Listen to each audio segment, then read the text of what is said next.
Hi everybody, welcome back to my channel. Today I'm going to do the Finally Fall book tag. I was tagged to do this video by Stephanie at Steph's Rom Book Talk, whose channel will be linked down below. I love her channel, she's hilarious, and I especially love this tag that she did. It was quite funny. And so she did the tag earlier in October. I was on vacation, so I'm getting to it now. I apologize that it took me so long. And here we go. Question number 1. In fall, the air is crisp and clear. Name a book with a vivid setting.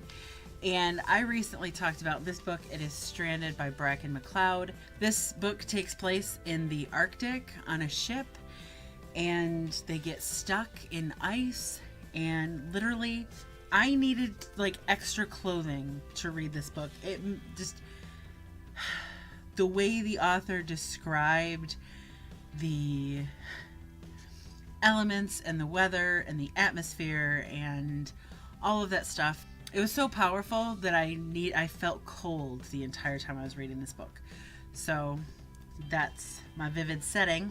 Question number 2 is nature is beautiful, but it's also dying. Name a book that is beautifully written, but it also deals with a heavy topic like loss or grief. And for that one, I picked A Million Junes. This is by Emily Henry. This is not the type of book that I would normally read, but I picked it up from Book of the Month because she's a Michigan author. And holy crap, this book was so beautiful. Mostly I picked this book because it was written so beautifully, and I was stunned and shocked and in love with the writing of this book. But it also deals with young people coming to terms with loss, and the main character, June, is able to bridge the gap between here and the afterlife in order to reconnect with her father that died. And so it's very heavy subject matter, but I mean, I promise it is beautifully written, and it's not sad like you may think. It's actually quite beautiful. Question number 3 is fall is back to school season. Name a nonfiction book that taught you something new.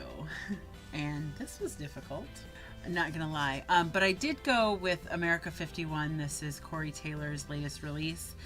I'm not all the way through it yet. I started reading it out loud to my fiance when we were on our road trip out west, and I'm sure it would come as a surprise to a lot of people that Corey Taylor is actually a very intelligent person, and he knows way more about politics and the history of the United States than I do. And so I've actually learned quite a bit from the bit that I've read so far of this book. As a side note, I hope to talk to you guys about it, but it's really quite a brilliant look at the state of America today. Okay, question number 4.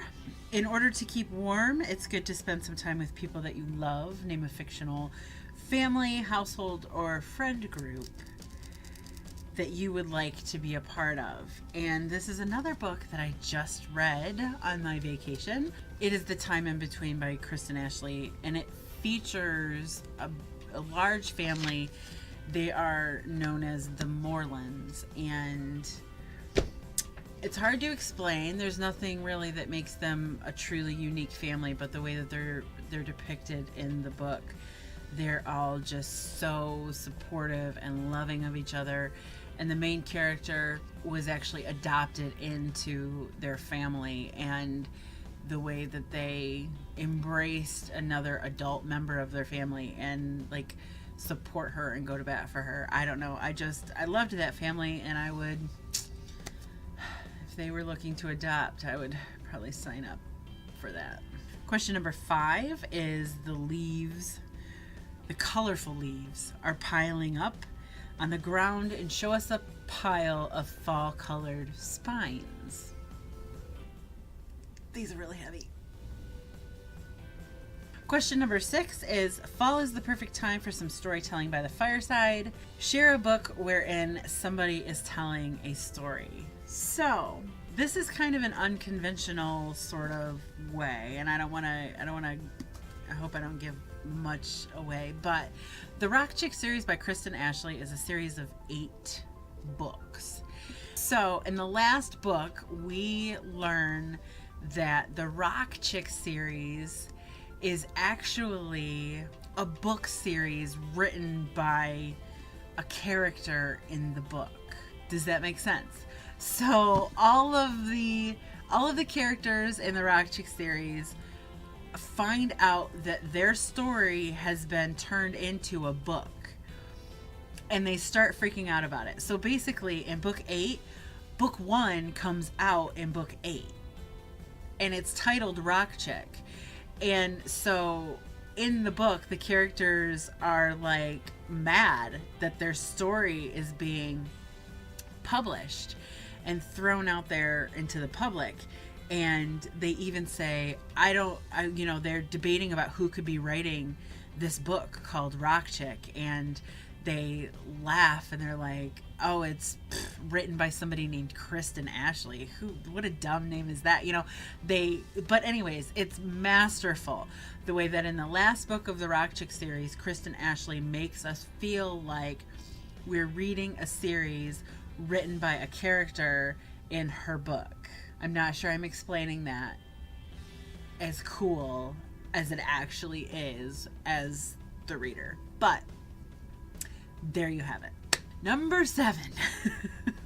The nights are getting darker. Share a dark, creepy read.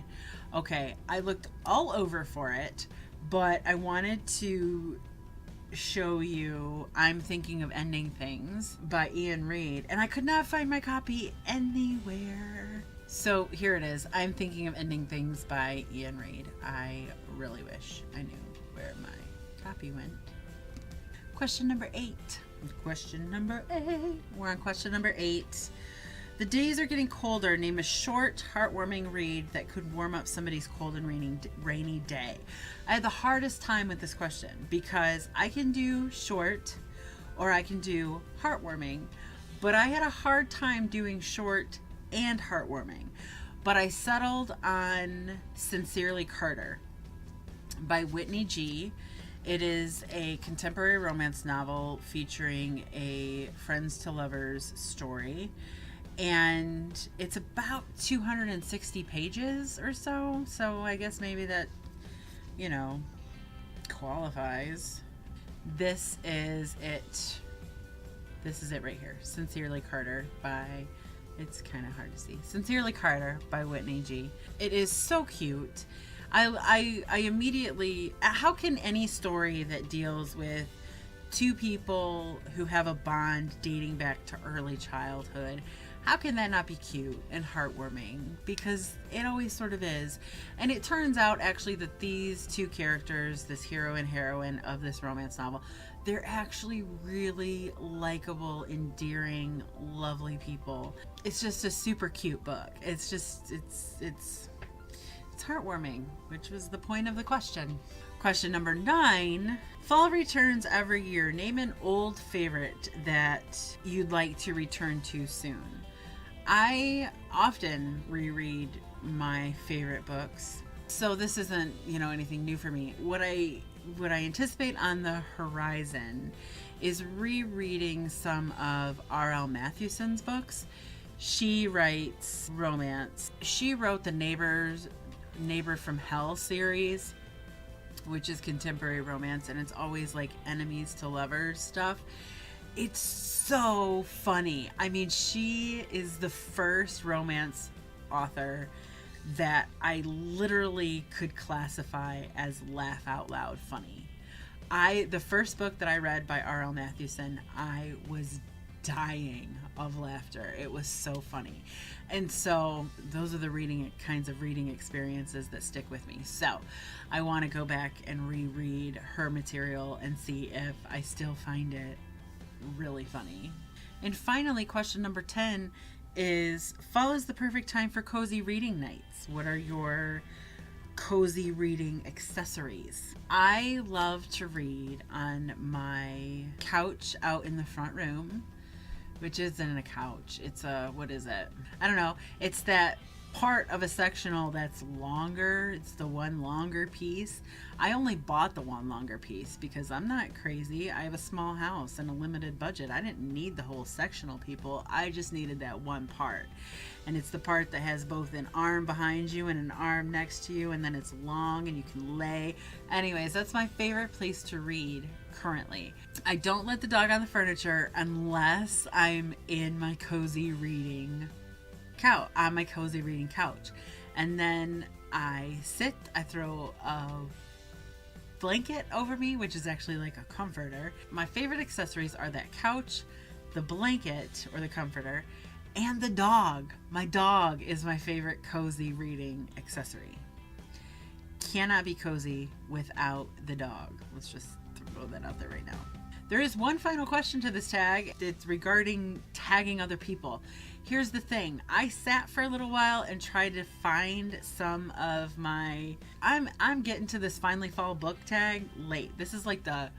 SniderBeeBooks is finally doing the finally fall book tag. So pretty much everybody and their brother has already done it. If you have not done this tag, consider yourself tagged. Thank you so much for watching, you guys. If you have any comments, thoughts, opinions about anything that I brought up in this video, please leave those for me down in the comment section below. I had a great time. Thank you again to Stephanie, and thank you so much for watching. I will see you all very soon.